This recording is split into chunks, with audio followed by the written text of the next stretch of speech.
సునీల్, మనం ఆదిలాబాద్ వెళ్దాం. ఆదిలాబాద్లో మా ప్రతినిధి జోష్ మనకి అందుబాటులో ఉన్నారు. బోధ్ రెవెన్యూ డివిజన్ సాధన సమితి ఆధ్వర్యంలో నిరాహార దీక్ష మొదలైనటువంటి పరిస్థితి కనిపిస్తుంది. బోధ్ను రెవెన్యూ డివిజన్గా ఏర్పాటు చేయాలని డిమాండ్ చేస్తున్నటువంటి పరిస్థితి. రేపు బోధ్ బంద్కు సాధన సమితి పిలుపునిచ్చింది. అలాగే దీక్షకు కాంగ్రెస్ పార్టీ కానీ బీజేపీ కానీ రెండు మద్దతు తెలిపినటువంటి పరిస్థితి కనిపిస్తుంది. సోనాల మండల ఏర్పాటుపై గతంలోనే రాజకీయ రాద్ధాంతం జరిగినటువంటి పరిస్థితి. ఎమ్మెల్యే బాపురావు కృషి వల్లే మండలం ఏర్పాటు అయినటువంటి పరిస్థితి కనిపిస్తుంది. అయినప్పటికీ బురద జల్లేందుకు ప్రయత్నించిన ప్రత్యర్థులు ఈ నేపథ్యం కనిపిస్తుంది. మొత్తానికి ఎమ్మెల్యే దీనిపై స్పందించకపోవడం అనేది ఒక రకమైనటువంటి వాదన వినిపిస్తున్నటువంటి పరిస్థితి. ఎమ్మెల్యే చొరవ లేనిదే సాధ్యం కాదని అభిప్రాయాలు కూడా వ్యక్తమవుతున్న పరిస్థితి కనిపిస్తుంది. దీనిపై పూర్తి అప్డేట్స్ ఏంటి జోషి చెప్పండి. Good evening Rajasekhar. ఆదిలాబాద్ జిల్లాలో బోధ్ నియోజకవర్గానికి సంబంధించి రాజకీయంగా సొంత పార్టీకి సంబంధించినటువంటి వర్గాల మధ్య ఆధిపత్య పోరు అనేటటువంటిది టీడీపీ కాలం నుండి కూడా ఉన్నటువంటి నేపథ్యం. అయితే ప్రస్తుతం చూసినట్లయితే అధికార బీఆర్ఎస్ పార్టీ కూడా అందుకు అతీతం కాదు అనేటటువంటి విషయాన్ని తరచుగా అక్కడ చోటు చేసుకునేటటువంటి వరుస సంఘటనలు గుర్తు చేస్తూనే ఉండేటటువంటి పరిస్థితి. ఇది వరకు మనం చూసినట్లయితే సోనాల మండలానికి సంబంధించి అంటే సోనాలను మండలంగా ఏర్పాటు చేసేటటువంటి ప్రక్రియలో భాగంగా పలుమార్లు పార్టీ అధిష్టానాన్ని ప్రభుత్వ పెద్దలను అక్కడి స్థానిక ఎమ్మెల్యే రాథోడ్ బాపురావు కలవడం, దానికి సంబంధించినటువంటి విషయాలను వివరించడం జరిగింది. ఇప్పుడు బోధ్ మండలంలో అంటే సోనాల మండలం కూడా ఏర్పాటు కావడం జరిగింది. అయితే అప్పట్లో ఈ యొక్క సోనాల మండల ఏర్పాటు విషయంలో ఎమ్మెల్యే ప్రమేయం ఏమీ లేదు అనేటటువంటి కోణంలోనే ఆయనకు సంబంధించినటువంటి ప్రత్యర్థులందరూ కూడా తమ ఆధిపత్యాన్ని ప్రదర్శిస్తూ రాథోడ్ బాపురావు ఎవరైతే సిట్టింగ్ ఎమ్మెల్యే ఉన్నారో ఆయన పైన బురద తల్లేటటువంటి ప్రయత్నం జరిగింది. అయితే ఇప్పుడు తాజాగా మనం చూసుకుంటున్నట్లయితే బోత్ని రెవెన్యూ డివిజన్ గా ఏర్పాటు చేయాలనేటటువంటి డిమాండ్ అక్కడ రోజు రోజు ఉధృతమవుతున్నటువంటి పరిస్థితి. చాలా కాలంగా ఈ డిమాండ్ ఉన్నప్పటికీ కూడా ఇప్పుడు గత కొద్ది రోజులుగా అంటే గత 9 రోజులుగా దీని కొరకు ప్రత్యేకంగా ఒక సమితిని ఏర్పాటు చేయడం జరిగింది. రెవెన్యూ డివిజన్ సాధన సమితి పేరుతో ఏర్పడినటువంటి ఒక సమితిలో అన్ని పార్టీలు, అన్ని కుల సంఘాలు, ప్రజా సంఘాలకు సంబంధించినటువంటి నాయకులు, ప్రతినిధులు ఉన్నటువంటి పరిస్థితి. ఆ యొక్క సమితి ఆధ్వర్యంలో గత 9 రోజులుగా ఏకదాటిగా రిలే నిరాహార దీక్షలు కూడా కొనసాగుతున్నటువంటి పరిస్థితి. ఇది వరకు ఈ యొక్క సాధన సమితికి సంబంధించినటువంటి దీక్షల శిబిరాన్ని సిట్టింగ్ ఎమ్మెల్యే బీజేపీ చెందినటువంటి నేత సోయం బాపురావు కూడా సందర్శించడము, దానికి మద్దతు ప్రకటించడం జరిగింది. అలాగే కాంగ్రెస్ పార్టీకి చెందినటువంటి వాళ్ళు కూడా దీనికి మద్దతుగా ఉన్నటువంటి పరిస్థితి. అయితే తాజాగా చూసినట్లయితే ఈ యొక్క బోధ్ సాధన సమితి ఆధ్వర్యంలో రేపు బోధ్ బంద్కు పిలుపునివ్వడం జరిగింది. ఈ క్రమంలో విద్యా సంస్థలు కావచ్చు, అలాగే వ్యాపార వాణిజ్య సంస్థలు కావచ్చు, అన్ని ప్రజా సంఘాలు, కుల సంఘాలు అందరూ కూడా దీనికి, వ్యాపార వర్గాలందరూ కూడా స్వచ్ఛందంగా దీనికి మద్దతుగా మార్కెట్ ని బంద్ ఉంచాలనేటటువంటి విన్నపము అనేటటువంటిది ఈ సమితి తరఫున వెళ్ళడం జరిగింది. అయితే ఇప్పుడు ప్రస్తుతం ఉన్నటువంటి ఒక పరిస్థితుల్లో చూసినట్లయితే రాథోడ్ బాపురావు ఎవరైతే బోత్కు సంబంధించినటువంటి సిట్టింగ్ ఎమ్మెల్యే ఉన్నారో ఆయన ఈ బోత్ని రెవెన్యూ డివిజన్ గా ప్రకటించడానికి అవసరమైనటువంటి క్రమంలో చాలా ఆచితూచి అడుగులేసినట్టుగా మనకు అనిపిస్తుంది. ఎందుకనంటే ఇప్పుడు బోత్ డివిజన్ ను రెవెన్యూ డివిజన్ గా ప్రకటించాల్సినటువంటి క్రమంలో ఎమ్మెల్యే ప్రమేయం లేనిదే అది దాదాపుగా సాధ్యం కాదు అనేటటువంటి పరిస్థితులు నెలకొన్నటువంటి నేపథ్యంలో కూడా ఆయన ఇటువైపు కనీసం కన్నెత్తి చూడకపోవడం అనేటటువంటిది అక్కడ చర్చనీయాంశంగా మారినటువంటి పరిస్థితి. ఒకవైపు స్థానిక ఎమ్మెల్యే ఖచ్చితంగా ఈ విషయంలో చొరవ చూపాలి, బోత్ను రెవెన్యూ డివిజన్ గా ఏర్పాటు చేసేటటువంటి క్రమంలో తన కృషిని సలపాలి అనేటటువంటి అభిప్రాయాలు వెలువెత్తుతున్నటువంటి నేపథ్యం.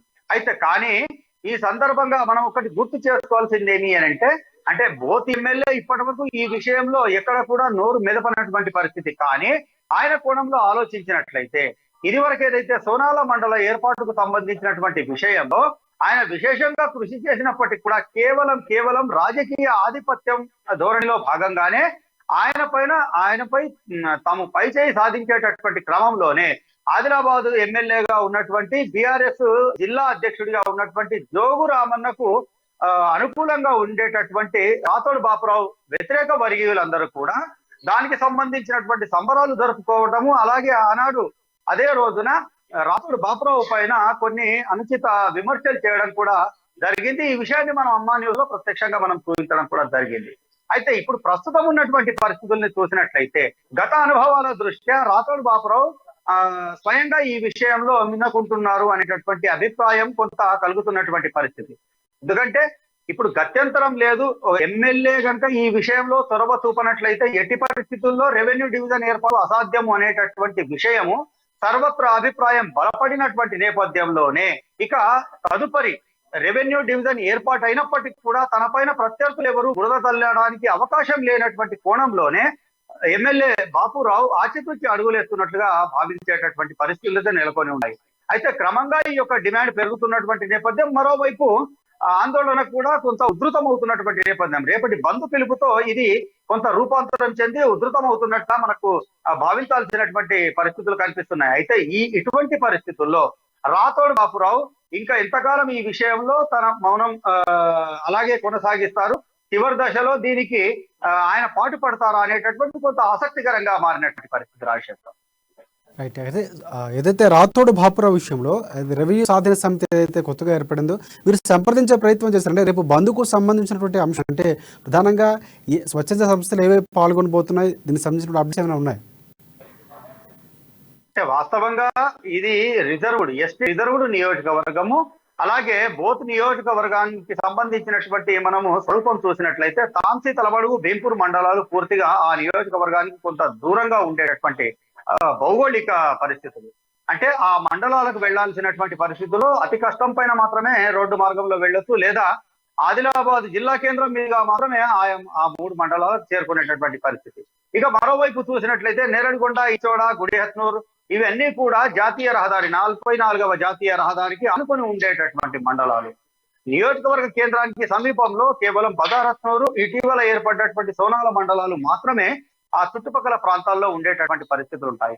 ప్రధానంగా బంద్కు పిలిపించినటువంటి నేపథ్యంలో ఎవరైనా సరే ఇంటెలిజెన్స్ రిపోర్ట్ కావచ్చు, ప్రసార మాధ్యమాలకు సంబంధించినటువంటి దృష్టికోణంలో చూసినా కావచ్చు, కేవలం బోత్ నియోజకవర్గ కేంద్రంతో పాటుగా జాతీయ రహదారికి ఆనుకొని ఉన్నటువంటి మండలాల్లో బంద్ కొనసాగినట్లయితే మాత్రం పూర్తిగా బోత్ నియోజకవర్గ వ్యాప్తంగా కూడా బంద్ ఉన్నట్లుగానే భావించాల్సినటువంటి పరిస్థితి. కానీ ఇప్పుడున్నటువంటి పరిస్థితుల్లో చూసినట్లయితే కేవలం బోత్ మండల కేంద్రాన్ని రెవెన్యూ డివిజన్ గా ప్రకటించాలి అనేటటువంటి డిమాండ్ నేపథ్యంలో బంద్ నియోజకవర్గ వ్యాప్తంగా కాకుండా కేవలం బోత్ మండల అంటే నియోజకవర్గ కేంద్రానికి మాత్రమే పరిమితం అయ్యేటటువంటి అవకాశాలున్నాయి. అది సహేతుకమైనటువంటి విషయంగా కూడా భావించాల్సినటువంటి పరిస్థితి. మొత్తానికి చూసినట్లయితే ప్రత్యర్థుల తన వర్గీయులు అనేటటువంటి విషయాన్ని పక్కన పెడితే అందరికీ అవసరమైనటువంటి డిమాండ్ అయిన రెవెన్యూ డివిజన్ ఏర్పాటుకు సంబంధించి అక్కడ వ్యాపార వాణిజ్య వర్గాలు అలాగే విద్యాలయాలు, విద్యా సంస్థలు అన్ని కూడా ఈ యొక్క బంద్కు స్వచ్ఛందంగా సహకరించేటటువంటి అవకాశాలు ప్రస్ఫుటంగా కనిపిస్తున్నాయి రాజశేఖర్.